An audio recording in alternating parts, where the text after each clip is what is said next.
நாட்டுக்கோழி குழம்பு, அது கூட கல்தோசை. இதில் போட்டிருக்கிற ஐட்டம் எல்லாம் சரியான ஸ்மெல் இல்லை. ஏன்னா நாட்டுக்கோழியில் வந்து கொஞ்சம் கவுச்சி இருக்கும் லைட்டாக. நாட்டுக்கோழி வாஷ் பண்ணி வச்சுருக்கேன், இதை சேர்ப்போம்.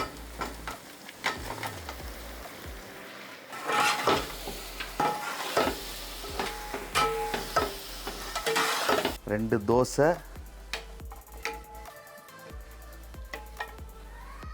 ரெண்டு பீஸு, கொஞ்சம் ஆயிலோடு சேர்த்து கிரேவி.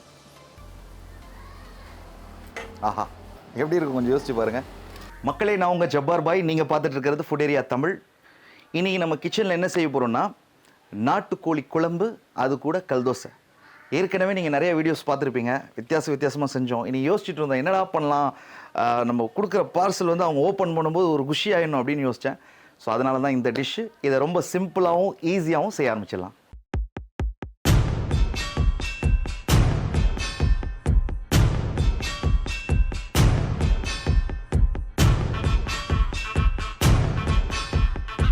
இதுக்கு ருசி கொடுக்கக்கூடிய மசாலாவை நம்மளே ஃப்ரை பண்ணி அரைக்க போகிறோம், சரிங்களா? அது ஃபஸ்ட்டு ஃப்ரை பண்ணிப்போம். அதுக்கு ஃபஸ்ட்டு அடுப்பை பற்ற வச்சுக்கலாம். ஃபஸ்ட்டு ஒரு சின்ன பாத்திரமாக எடுத்து அந்த மசாலாவெல்லாம் ஃப்ரை பண்ணிக்கலாம். பாத்திரம் ஹீட் ஆகட்டும். ஒரு 5 கிலோ நாட்டுக்கோழி வச்சு செய்ய போகிறோம். ஏன்னா 50 பேருக்கு கொடுக்க போகிறோம். ஆளுக்கு 100 கிராம்னா கூட 50 பேக்கெட்ஸ் கரெக்டாக இருக்கும். அதே நேரத்தில் 100 கல்தோசை. அரைக்க வேண்டிய மசாலாக்கள் இதில் என்னென்ன இருக்குன்னு சொல்லிடுறேன். நான் மொத்தமாக போட்டு வச்சிட்டேன். தனித்தனியாக பாத்திரம் தூக்கிட்டு வரணும் உள்ளே இருந்து. அதுக்காக தனியாக 50 கிராம், மிளகு 25 கிராம், சோம்பு 25 கிராம், ஜீரகம் 25 கிராம், அப்புறம் கசகசா 25 கிராம். இதை மொத்தமாக ஒரே பாத்திரத்தில் எடுத்துக்கிட்டேன். இப்போ இதை ஃப்ரை பண்ணி எடுத்துடலாம். இது கூட சேர்த்து ஒரு கைப்பிடி அளவுக்கு கருவேப்பிலை வாஷ் பண்ணி வச்சுருக்கேன், இதையும் சேர்த்துக்கலாம்.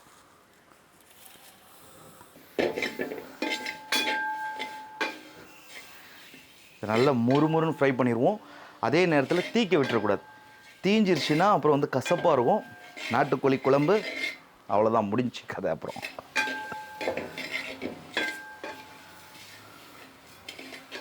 நம்ம கருவேப்பிலையை தொட்டு பார்க்கணும்.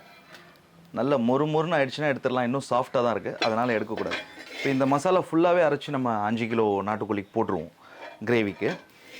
நீங்கள் 1 கிலோ செய்கிறதா இருந்தால் இதுலேருந்து அப்படியே 5ஆக பிரிச்சுக்கோங்க. ஏன்னா நான் 5 கிலோவுக்கு போடுற மசாலா வந்து நீங்கள் வந்து 10 கிலோன்னா அப்படியே ப்ளஸ் பண்ணிக்கலாம். யாரோ ஷாப் வச்சுருக்கீங்க, நாட்டுக்கோழி குழம்பு போட்டு தோசை கூட விற்க விரும்புகிறீங்க அப்படின்னா டபுள். குறைக்கணுன்னா குறைச்சிக்கோங்க.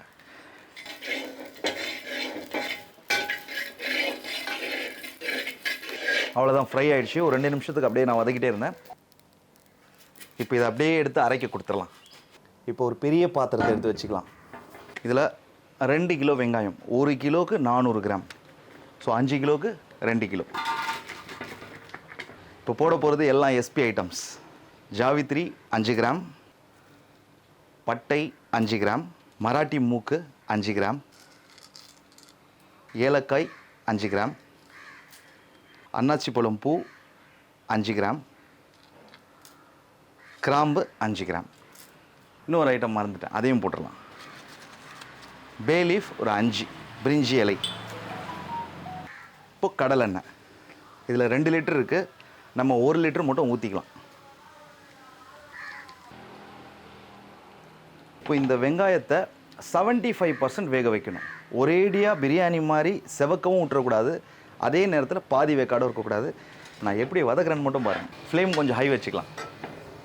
இதில் போட்டிருக்கிற ஐட்டம் எல்லாம் சரியான ஸ்மெல் இல்லை. ஏன்னா நாட்டுக்கோழியில் வந்து கொஞ்சம் கவுச்சி இருக்கும் லைட்டாக. ஸோ அதனால் இந்த வகையான ஐட்டம்ஸ்லாம் போட்டிங்கன்னு வச்சுக்கோங்களேன், சுத்தமாக கவுச்சி போயிடும். சூப்பராக இருக்கும் சாப்பிட்றதுக்கு. இப்போ இந்த ஆனியன் வதங்குற வரைக்கும் வெயிட் பண்ணுவோம். பார்த்தீங்களா, இதுதான் 75%. இன்னும் கொஞ்சம் 25% விட்டால் என்ன ஆகும்னா ஃபுல்லாக செவந்துடும்.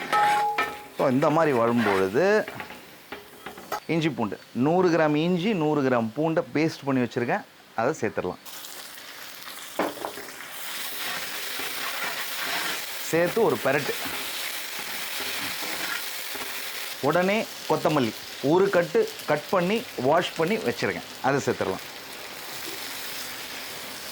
இதுவும் ஒரு 2 பெரட்டு.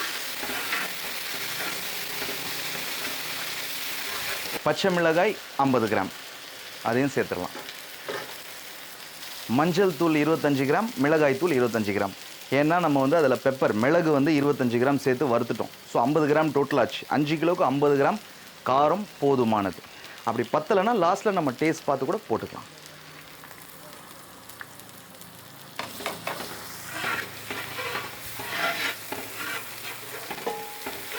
அப்படியே கையோட கல்லுப்பு எவ்வளோ சேர்க்குறேன்னு பாருங்கள். ஒரு 5 விரலுக்கு அடங்குற மாதிரி. சரியா? அப்படியே 1.5 கிலோ தக்காளி பொடிசாக நறுக்கி வச்சுருக்கேன். அதையும் இதில் ஆட் பண்ணிடலாம்.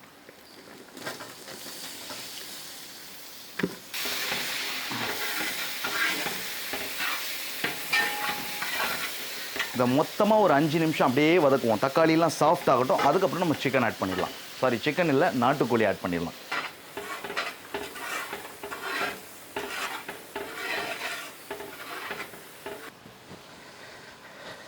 இப்போ இந்த தக்காளியையும் மசாலாவையும் இந்த கடலை எண்ணெயிலே போட்டு நல்லா அதை வதக்கிட்டோம்.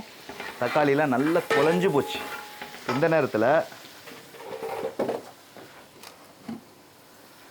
நாட்டுக்கோழி வாஷ் பண்ணி வச்சுருக்கேன். இதை சேர்ப்போம்.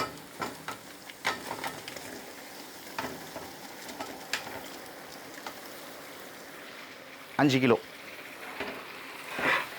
இப்போ இதை போட்டு பெரட்டும்.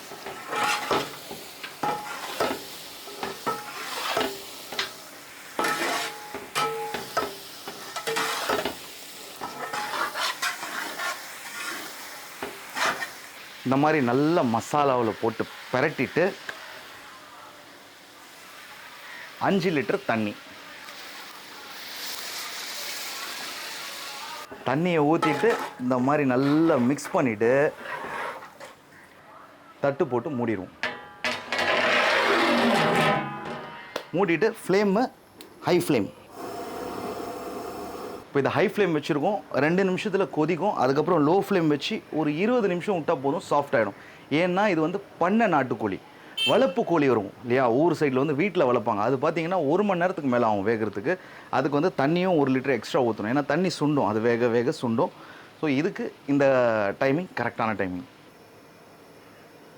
ஒரு 2 நிமிஷம் ஆச்சு. நல்லா கொதிக்குன்னு நினைக்கிறேன். நான் சவுண்ட் வருது, தக்க தக்க தக்க தக்கன்னு சவுண்ட் வருது. இந்த நேரத்தில் ஓப்பன் பண்ணி கரெக்ட், நான் கரெக்டாக கண்டுபிடிச்சேன். இந்த கரண்டியை போட்டு லேசாக ஒரு பெரட்டி விடுவோம். நாட்டுக்கோழினாலே ஒரு தனி மனம். தட்டு திறக்கும் பொழுதே அதோட என்ன சொல்ற ஸ்மெல்லு பயங்கரமாக இருக்கு. இப்போ ஃப்ளேம் வந்து சுத்தமாக லோ பண்ணிட்டேன். லோ பண்ணிவிட்டு தட்டை மூடி விட்டு ஒரு 20 நிமிஷம் தட்டை திறக்கவே வேணாம். ஏன்னா அடி பிடிக்காது. நம்ம ஆல்ரெடி வந்து 5 லிட்டர் தண்ணி ஊற்றிருக்கோம். ஸோ வெயிட் பண்ணுவோம். அதுக்கப்புறம் சாஃப்ட் ஆகிடும். நம்ம அரைச்சி வச்ச மசாலாவை ஆட் பண்ணி இறக்கிட வேண்டியதான். ஒரு 15-20 நிமிஷமாக அப்படியே இதில் வேக விட்டுட்டோம். இப்போ ஓப்பன் பண்ணி பார்ப்போம்.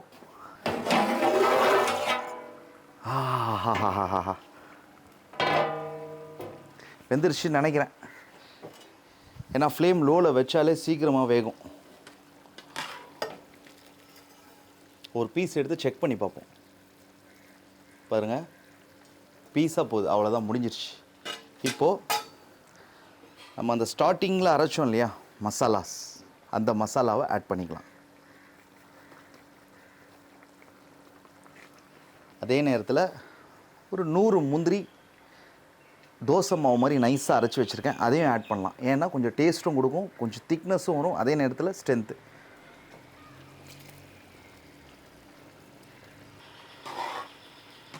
இது மொத்தத்தையும் சேர்த்து அப்படியே பெரட்டும்.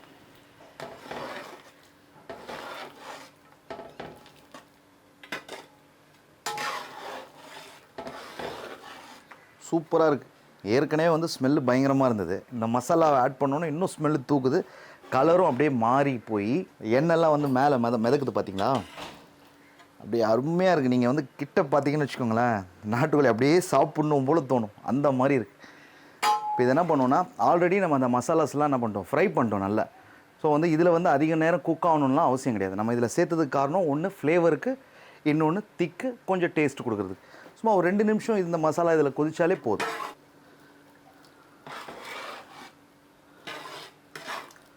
அவ்வளோதான். இதை அப்படியே மிக்ஸ் பண்ணிக்கிட்டே 2 நிமிஷம் ஆச்சு. இப்போ அடுப்பை அணைச்சிட்டு பேக் பண்ண ஆரம்பிச்சிடலாம். அவ்வளோதான். கொண்டு வாங்கப்பா அந்த தோசையும் பாக்ஸையும் பேக் பண்ணிடுவோம். நம்ம தோசை வந்துருச்சு. ஓரமாக வச்சுக்கிட்டு குழம்பு செஞ்சு ஒரு 10 நிமிஷம் அப்படியே விட்டுட்டோம். விட்டோடனே பார்த்தீங்கன்னா இன்னும் எண்ணெய் விட்டு சூப்பராக இருக்குது. இப்போ இந்த ஆயில் வந்து கடலை எண்ணெய் இல்லையா, டேஸ்ட்டாக சூப்பராக இருக்கும். இப்போ இந்த தோசை கூட இந்த ஆயிலும் கிரேவி சிக்கன் போட்டு கொடுத்தோன்னா நல்லா ஊறி சூப்பராக இருக்கும். இப்போ பேக் பண்ணுற பாருங்க.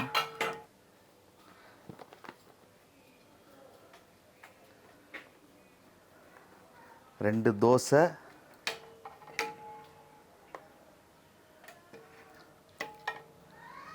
ரெண்டு பீஸு, கொஞ்சம் ஆயிலோடு சேர்த்து கிரேவி.